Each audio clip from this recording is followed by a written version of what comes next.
Welcome back. We're on 1.5 subtraction. So last time we went over negation, and so this time we're going over subtraction. So I'm just going to start. So we have our number line, and let's say this is the set of natural numbers. So we'll have 1, 2, 3, 4, 5, 6, and so on. And let's say I want to calculate 5 minus 3. And so I want to know what this is equal to.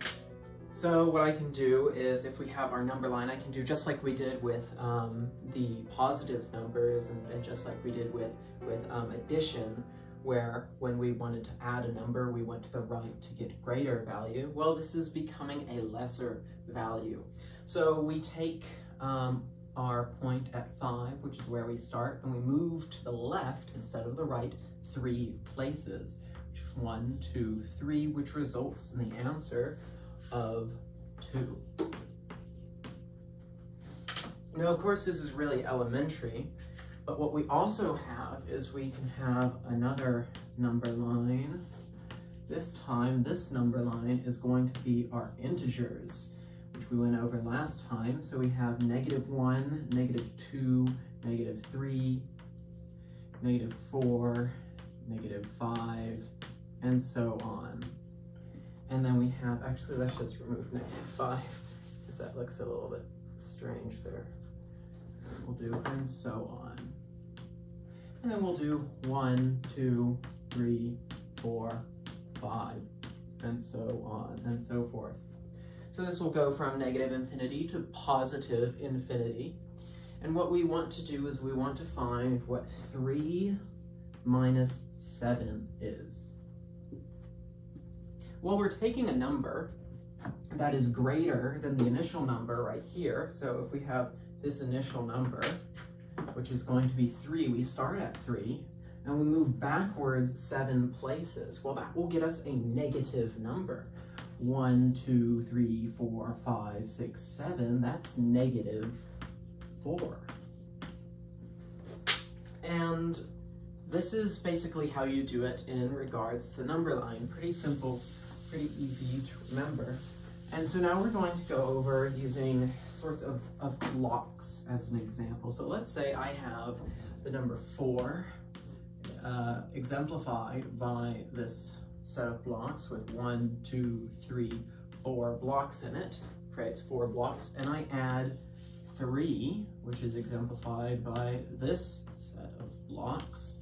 So for -3, I meant to say subtract 3, not add 3.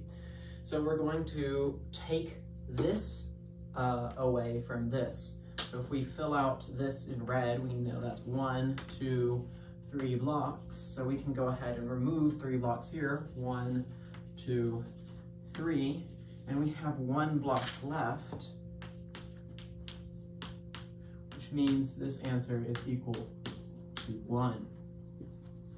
So this is all, of course, very elementary.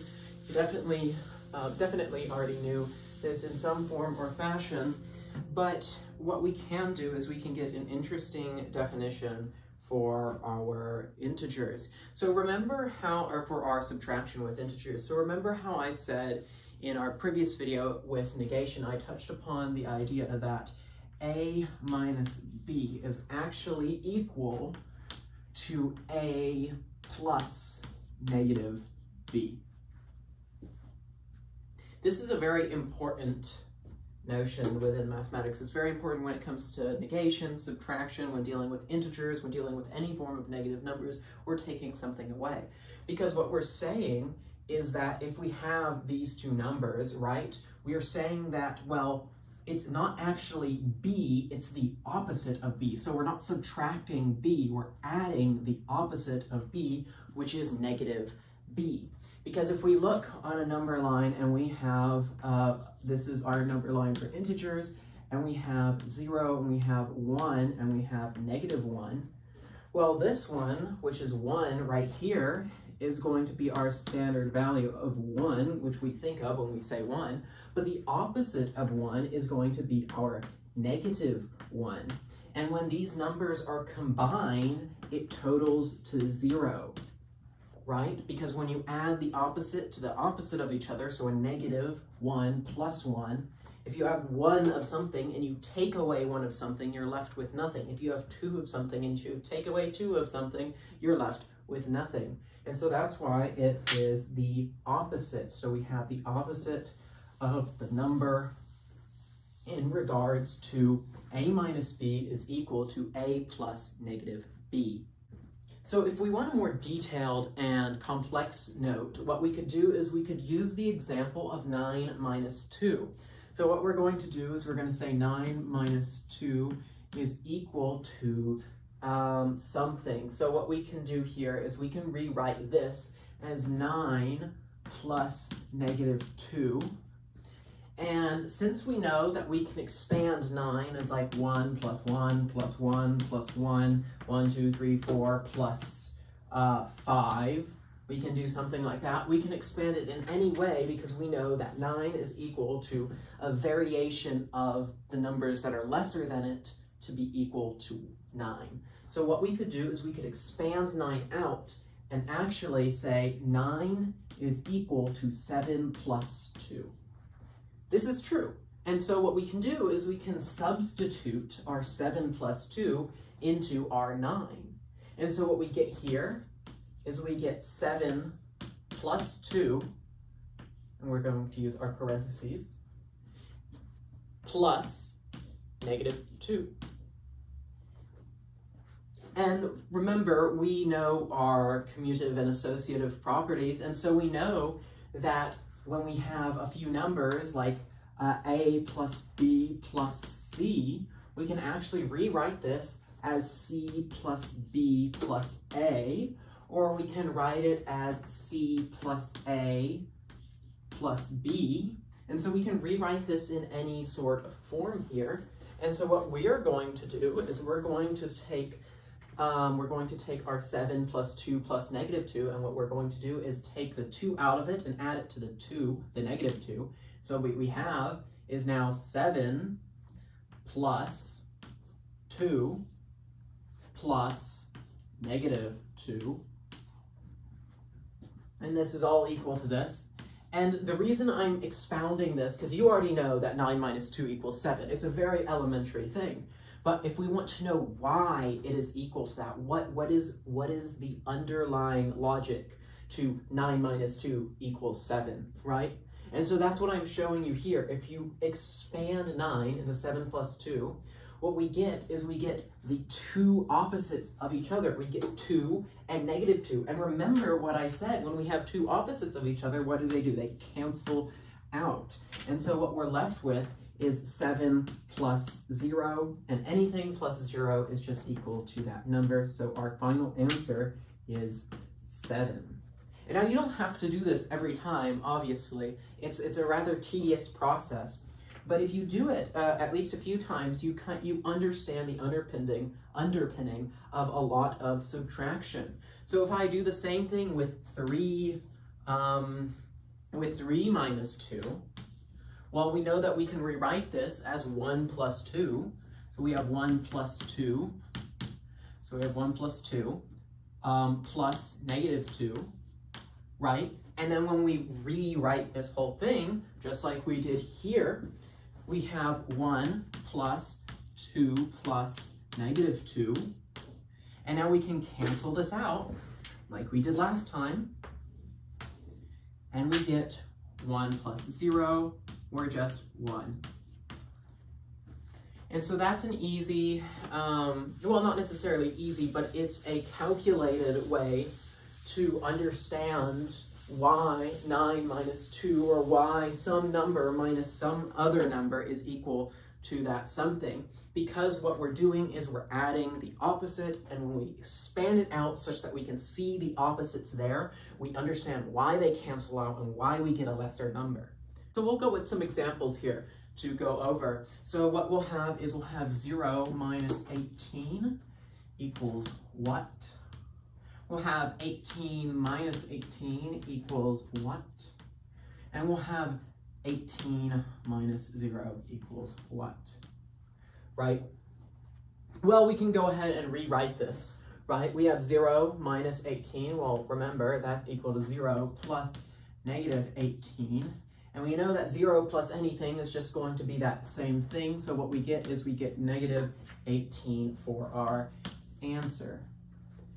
And if we look at this, what do we have? We have that situation where we have opposites. So 18 plus negative 18. And what can we do with that? We can just cancel them out. And what we get is 0. And so that is our final answer for there. And now 18 minus 0. Well, remember when we have our number line of integers,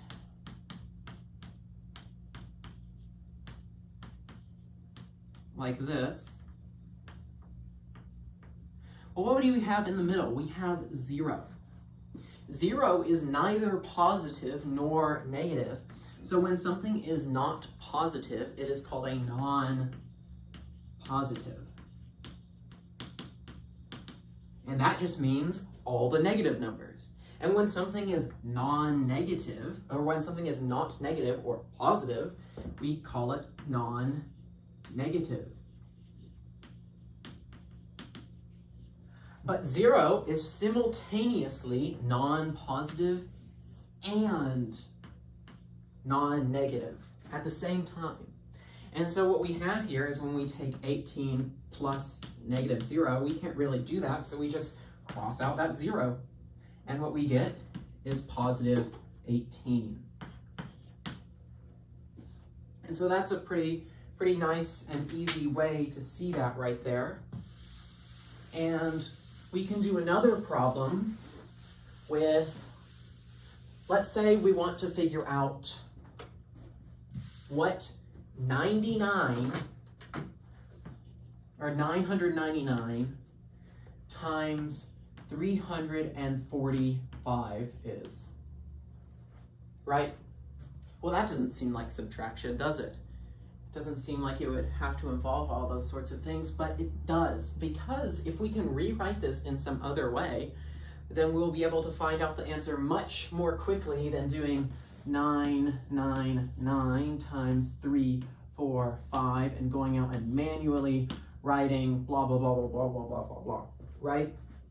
So think of how we could do that. So one way, or the main way where you could go ahead and do this, is we could remember that 999 is actually equivalent to 1000 minus 1. And we know that when we multiply a number like 10 by some number, 100 by some number, 1000 by some number, we're just going to get that number over again. We're going to get, like, if we multiply 5 by 10, we get 50. 5 by 100, we get 500. We multiply 10 by 2, we get 20, and so on and so forth. And so what we can do is, remember when we set it equal to the other one, what we did is we plugged in, so what we can say is 99 is equal to 100 minus 1, so we can go ahead and rewrite this whole thing as, I'm actually going to go this way instead. We're going to go ahead and rewrite this whole thing as, sorry, not 100, I meant 1000. 1000 minus 1 times 345. And so if we remember, we take our distributive property and we do this. So we times 345 by this times negative 1. And so we add that, we go ahead and, add those two together. So 1000 times 345 is 345,000.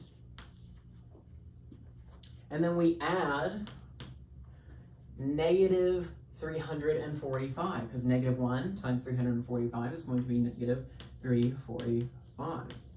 And now this problem is so much easier. And what we get is, when we go ahead and subtract 345,000 minus 345, and what we can do is we cross all those out. We get 4 right here, 10, this becomes 9, this becomes 10, this becomes 9, and then this one becomes 10, right? So we get 10 minus 5 is going to be equal to 5. 9 minus 4 is equal to 5. 9 minus 3 is equal to 6. 4, 4, 3. So we get a total answer of 344,655. And if we want to go ahead and check our work, what we can do is we can go ahead and multiply this out. I'm going to do the Vedic mathematics way, so what we do is we do 9 times 5 is going to be equal to 45. We bring out our 4, and we add whatever we're going to do next with our multiplication. So 9 times 5 again is going to be 45. So that's 50 plus 9 times 4, which is going to be 36. So what we're going to get is 86. We bring out our 8. Now we do 9 times 4, which is going to be 36, plus 9 times 3, which is going to be 27. We do 9 times 5, which is going to be 45. We go ahead and do, this is going to be 35. That's going to be 71. And when we add 71 to 4, so we're going to get 116. So we put our 6 right here, we bring out our 11, and we do 9 times 3 is going to be 27. We do 9 times 4, which is going to be 36. And so we can go ahead and add our 11 to this, and we get 38 plus 36, which is going to be 74. And so we add our 4 right here. And now we do is we bring out our 7, and we add, so we already did that one, so we add 9 times 3, which is going to be 27, and we get 34. And so now we put 34 right here, and we get our final answer of 344,600 and, 65. Where did I go wrong there? I seem to have messed up with simple addition. So let's just go ahead and pretend I did not mess up there, and we got 344,655.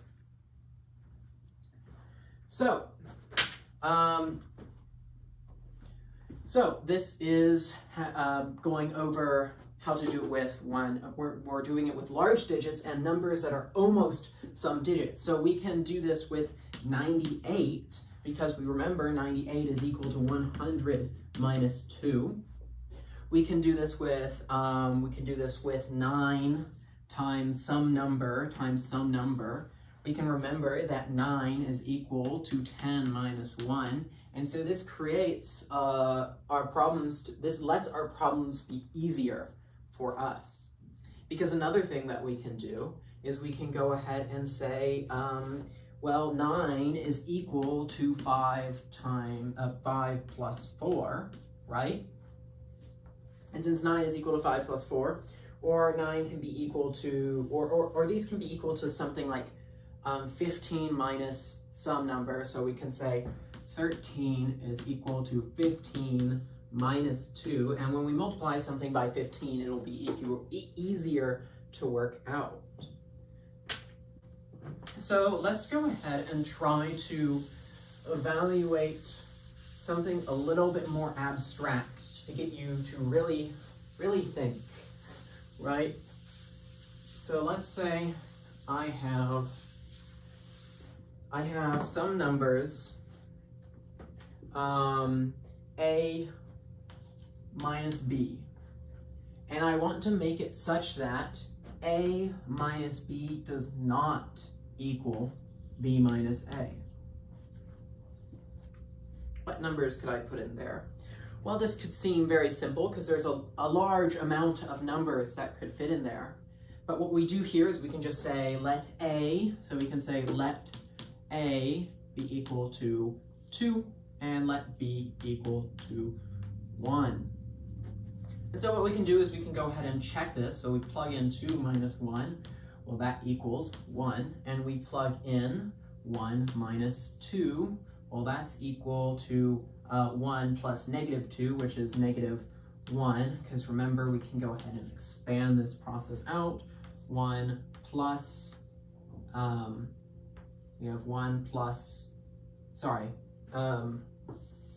we can go ahead and expand this out. We have, actually, I didn't teach you that yet, no.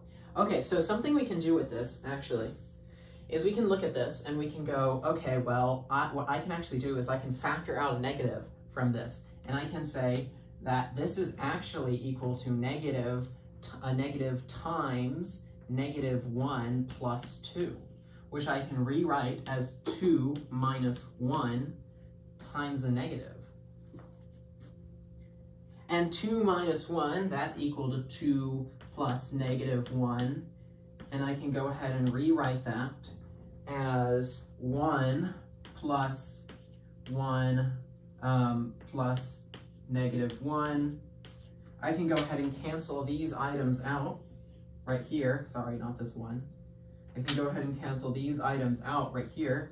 And what we're left with is 1. But what we remember is that we have to multiply this negative right here. And the reason we were able to multiply this, to factor out this negative, is because we remember we can have -1 times something and it causes it to become the total opposite, which we discussed in negation. And we talked about it. Remember when we had our negative xy being equal to xy, like that, right? Because if we had negative x plus y, what we could have done is we could say that, oh, well, we'll factor out this negative from the x, and what we get is x minus y, or yes, we get x minus y, right? Because we could also have y minus x, and that will get the same thing. So all that to say that this is equal to -1. And we now notice that, well, these two answers, they are not the same. We have -1 and we have 1, and -1 is the opposite of 1 and does not equal 1. And so now we have found two numbers where this works. Well, let's say we have, instead of 2 numbers, we have 3 numbers. We have a plus b plus, or sorry, we're doing subtraction. We're doing a minus b minus c is not equal to c minus b minus a. Well, now let's plug in a as 3 and b as 2 and c as 1. And so what we get is 3 minus 2 minus 1 cannot be equal to 1 minus 2 minus 3. And so if we go ahead and calculate this out, 3 minus 2, that's going to be 1, minus 1, that's going to be 0. And 0 cannot be equal to 1 minus 2, that's going to be -1. And if we add -1 to -3, we're adding 2 negatives, so we're getting even smaller, and what we get is -4. And we know that 0 does not equal -4, and so this works. So 3, 2, and 1 as our answer actually works for these 3 variables, these 3 numbers. And so that's just a nice and simple way to go about that. And finally, what we'll do is we'll look at a problem where we have 1,493 minus 1,972 minus 1,493. What's a quick way to calculate this? Well, because of our properties, what we can do is we can move around these numbers, and we can move around these numbers such that we get 1,493 minus 1,493 minus 1,972, or 1972. And what we notice is that these will immediately cancel out because they are opposites, and so we are just left with the answer -1,972. So that's going over 1.5 subtraction, and I will have some homework in the description. We are getting a little bit, I will admit this class is a little bit more difficult and complicated or complex than compared to the average pre-algebra class, and that's for a good reason, because I want you to understand the underpinnings of how a lot of these things work. Because when you understand how these things work, when you understand what makes the cogs turn and what causes the math to just happen, then you're going to have a better grasp, a better understanding of the process you're doing, and it allows you to more easily manipulate certain things in the process. It allows you to change things within the process. And actually, I'll give one last example. Let's say we took 1493 minus, let's say 1954 minus 1492 minus 1 or something like that. Or we could put the minus 1 elsewhere. We could put minus 1 minus 1493 or minus 1492. And because we know what we just went over, what we can do is we can go ahead and quickly combine these, because we know that 1493, its opposite, as is in its negative, is going to be equal. So we want to get 1493 is going to be equal to negative 1 plus negative 1492. And so we can see that that's right here. And so what we get is we get negative 1493. And because we have this, what we can do is we can cancel this whole thing out, and we get our final answer immediately just right in front of us of, oh, I almost forgot to include the negative, of negative 1,954.